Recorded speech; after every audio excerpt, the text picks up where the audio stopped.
They turned Dr. King into a poster boy for holding hands and singing, but the man they assassinated was organizing an economic revolution and demanding our check from the federal government. Let me tell you what they don't teach you in those sanitized Black History Month presentations. Dr. Martin Luther King Jr. was not just about sitting at lunch counters and integrating schools. That man understood something that made him dangerous to the power structure. Real freedom is economic freedom. And right before they killed him, he was on his way to Washington, D.C. to collect our check, not to sing "We Shall Overcome," to get our money.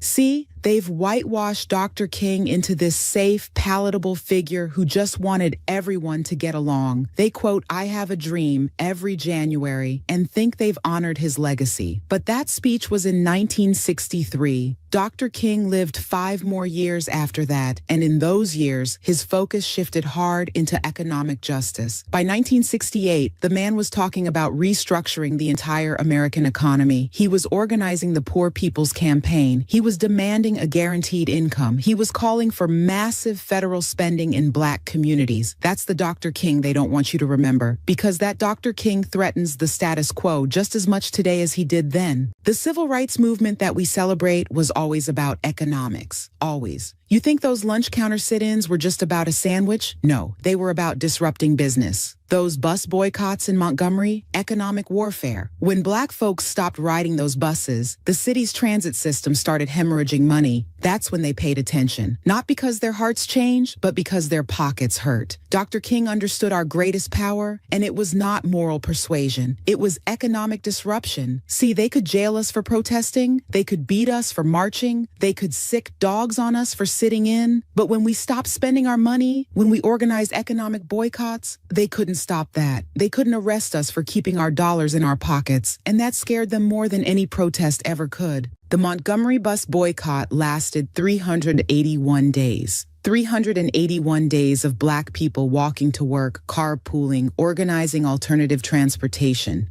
381 days of the bus company losing money. And you know what happened? They changed the law, not because they suddenly developed a conscience, but because the economic pressure was unsustainable. Dr. King proved that our dollars had more power than our signs. He took that lesson and expanded it. The Birmingham campaign, the Selma March, all of these were strategically designed to disrupt commerce and force economic concessions. Dr. King once said, "The Negro's great stumbling block in his stride toward freedom is not the white citizen's counselor or the Ku Klux Klanner, but the white moderate who is more devoted to order than to justice." You know why? Because those moderates cared about business continuing as usual, and Dr. King was about disrupting business as usual until justice was served. By 1967 and 1968, Dr. King was explicitly calling for reparations, though he didn't always use that word. He talked about the American government writing bad checks to Black people. He said, "We've been in the mountain of poverty long enough. We've been in the valley of despair long enough." He was organizing a march on Washington to demand an economic bill of rights, not suggestions, rights. He wanted guaranteed employment, guaranteed income, and federal investment specifically in Black communities. The man was coming for the bag, and they killed him before he could get there. Now let's talk about why this matters today, because we're out here getting demonized for talking about money. Every time we demand reparations, someone calls us greedy. Every time we talk about closing the wealth gap, someone says we're being materialistic. Every time we focus on economics, someone tries to shame us by invoking Dr. King's name, as if he'd be disappointed in us for wanting financial stability. That's a lie. Dr. King would be disappointed in us if we were not demanding our economic due. Here's what's really happening. They want to keep us morally righteous and economically powerless. They love it when we talk about peace and love and unity because none of that threatens their wealth. They'll give us a holiday. They'll put our faces on stamps. They'll rename streets after us.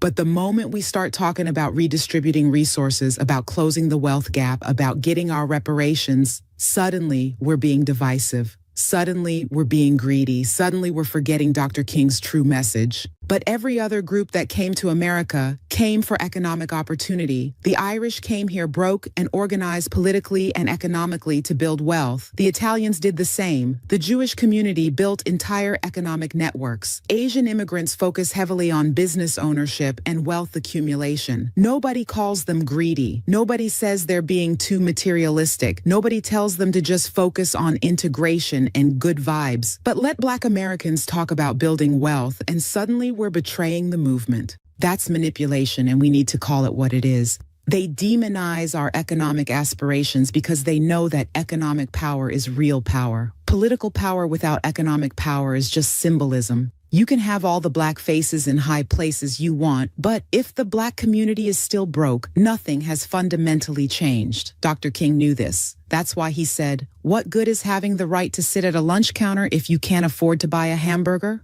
How can we build our community with no money? How can we fix our schools with no money? How can we create jobs with no money? How can we invest in our neighborhoods with no money? How can we support our own businesses with no money?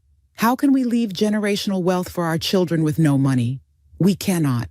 Community building requires capital, period. Anyone who tells you different is either naive or trying to keep you powerless. The wealth gap between Black and white Americans is not an accident. It's the direct result of policies designed to extract wealth from our community and prevent us from accumulating it. Slavery was wealth extraction. We built this country for free and got nothing. After emancipation, they promised us 40 acres and a mule. That was our check. They never paid it. Instead, they gave us Jim Crow, sharecropping, and continued economic exploitation. Redlining prevented us from building home equity. The GI Bill excluded us from the greatest wealth-building program in American history. The war on drugs targeted our communities and created a prison system that profits from our incarceration. Every time we've tried to build wealth, they've destroyed it. Black Wall Street in Tulsa, Rosewood in Florida, dozens of prosperous Black communities burned to the ground. So when we talk about getting our bag, we're not being greedy. We're talking about correcting centuries of theft. When we talk about reparations, we're not asking for handouts. We're demanding payment for labor stolen and opportunities denied. When we talk about economic justice, we're following directly in Dr. King's footsteps. The Poor People's Campaign that Dr. King was organizing when he died was specifically about economic demands. He wanted the government to commit to full employment. He wanted a guaranteed annual income for all Americans. He wanted affordable housing. He wanted quality education. He wanted an end to slums. These were economic demands backed by the threat of massive civil disobedience. He was planning to bring thousands of poor people to Washington and set up an encampment that would stay until their demands were met. That's what got him killed, not the dream speech, the check he was coming to collect.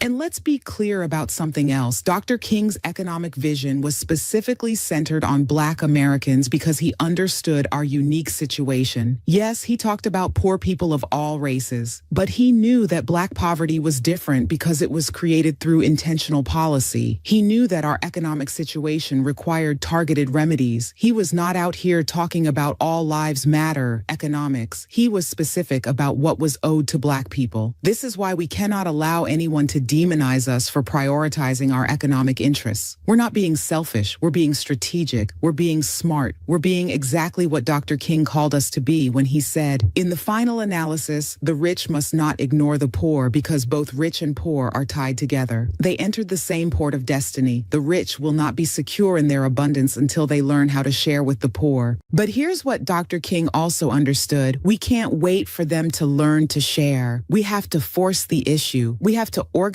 our economic power and use it strategically. We have to support Black businesses. We have to keep our money circulating in our community. We have to use our consumer power as leverage. We have to make demands and back them up with economic action. Look at what's happening right now in our community. We spend over $1 trillion annually, $1 trillion.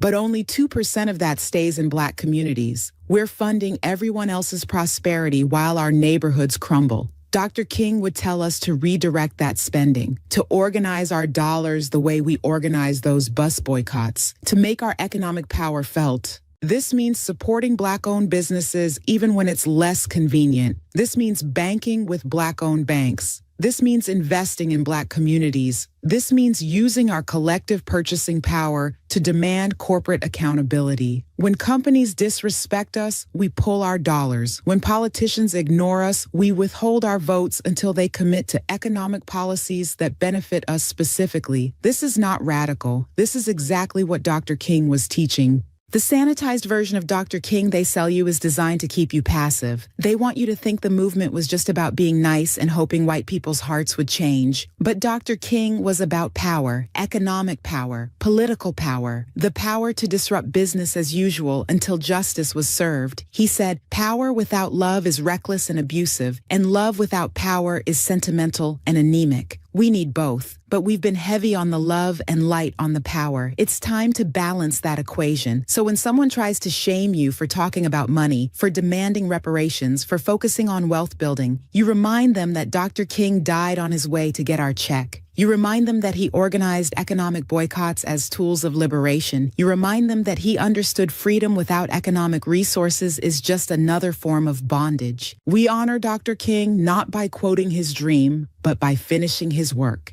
And that work is economic. It's about closing the wealth gap. It's about building generational wealth. It's about demanding what we're owed. It's about using our economic power to force change. It's about never apologizing for wanting our community to thrive financially. Because here's the truth they don't want you to understand. They killed Dr. King not for dreaming about integration, but for organizing our economic power. They killed him because he was about to make them pay, literally pay. And 60 years later, we're still waiting for that check. Maybe it's time we organized like he taught us and went to collect it ourselves.